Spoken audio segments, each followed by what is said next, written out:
नमस्कार मित्रों, मैं एसपी भारद्वाज आपका स्वागत करता हूं। ज्योतिषीय चर्चा में आज हम मकर राशि की बात करेंगे। दोस्तों, साल के पहले 3 महीनों की बात करेंगे। 2025 के शुरुआती दौर में ही आपके लिए शनि शुक्र का बेहतरीन राजयोग बन रहा है।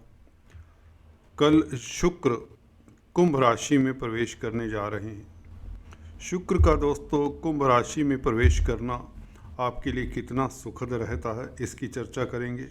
और उसके पश्चात जनवरी 2025 को 28 जनवरी को शुक्र उच्च के भी हो जाएंगे दोस्तों, और राहु के साथ योग बनाएंगे। इस भाव में, तृतीय भाव में एक्साल्टेड वीनस उच्च के शुक्र कैसा प्रभाव देंगे, क्योंकि यहाँ पर ये लंबी अवधि तक रहने वाले हैं।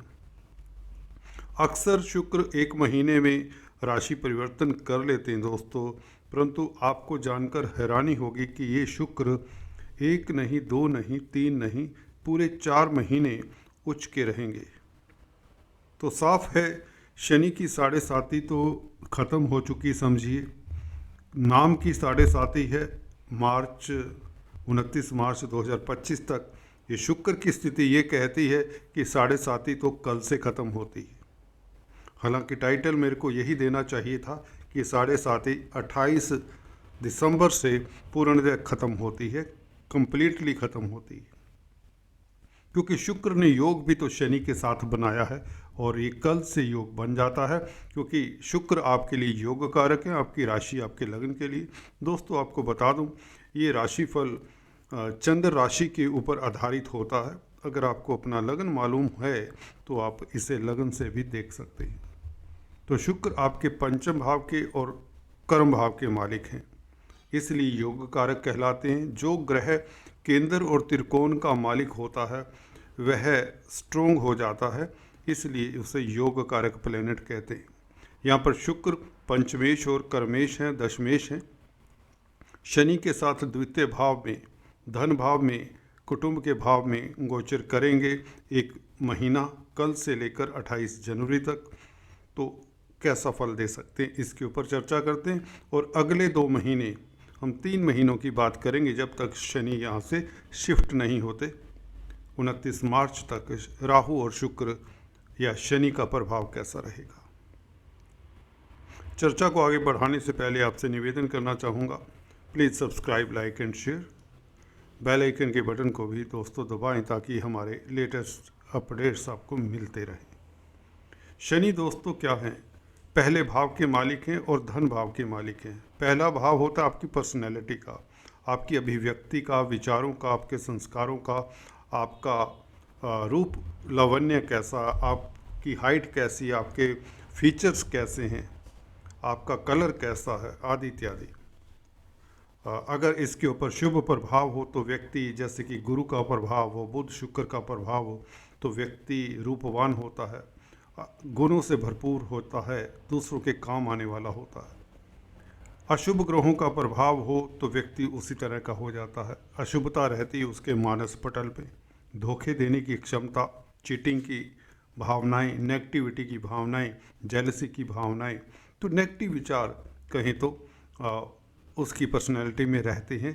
लगन के ऊपर तभी कहते हैं शुभ ग्रहों का प्रभाव होना जरूरी होता है। व्यक्ति खुद भी सुखी रहता है, दूसरों को भी सुखी करता है।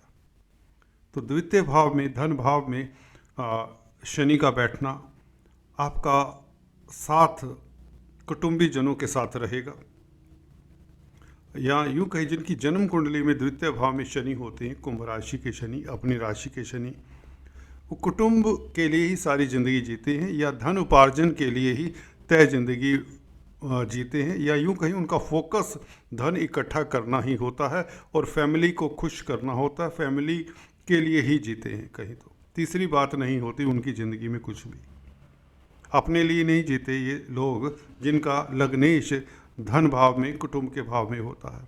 और वाणी से अक्सर ये लोग धन अर्जित करते हैं, कहीं ना कहीं, कभी ना कभी। कई बार होता है दूसरे ग्रह की दशा में, दूसरे ग्रह के प्रभाव में वाणी का उपयोग ना करें, परंतु कभी ना कभी ये लोग वाणी का भी उपयोग करते हैं। स्पीच के कारण ये लोग धनी होते हैं।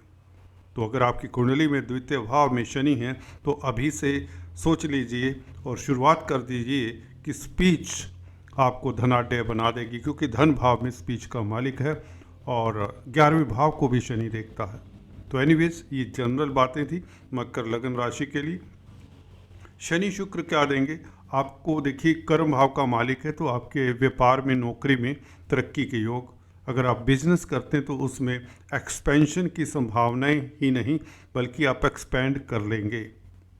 कल से ही स्थितियां बन जाती हैं। हालांकि 14 तारीख तक आपको कोई शुभ कदम नहीं उठाना चाहिए, कोई नया काम शुरू नहीं करना चाहिए 14 जनवरी तक, क्योंकि ये मल मास है, खर मास है, इसमें कोई शुभ कार्य नहीं किया जाता। एनीवे आप प्लानिंग तो कर सकते हैं, आप सोच तो सकते हैं, आप किसी तरह का प्रोग्राम तो बना सकते हैं। नौकरी के लिए स्थितियां बेहतर रहेंगी, बच्चों से खुशी मिलना, लव लाइफ आपका बेहतर है, स्त्री वर्ग से आपको लाभ हो। शनि से संबंधित कामकाज करते हैं, लोहा, कोयला, पेट्रोलियम, प्लास्टिक, केमिकल्स, धातुओं, construction, property, manufacturing, transport, railways इत्यादि में हैं तो आपके लिए सुखद समय रहेगा। इवन कला के क्षेत्र से भी आपको लाभ होगा। अगर आप कलाकार हैं, किसी भी आर्ट्स के साथ रिलेटेड है, फाइन आर्ट्स के साथ आपका कोई नाता है, तो भी आपके लिए स्थितियां सुखद रहेंगी। आपके इमेजिनेशन में उछाल आता है। संतान सुख प्राप्त हो, संतान को लेकर आप हर्षित रहेंगे। कुछ न कुछ बेहतर होने के योग, मांगलिक कार्य के योग बनते हैं। धन का आपका जो स्थिति है बेहतर होगा, बैंक बैलेंस बढ़ेगा, लिक्विडिटी की कोई कमी नहीं रहेगी। आपके धन की स्थिति कहें तो बेहतर होगी। आर्थिक पक्ष आपका मजबूत होगा कल से ही। तो एक महीना शुक्र शनि का योग आपको कई तरह की स्थितियां, आप पॉजिटिव स्थितियां ही मिलेंगी।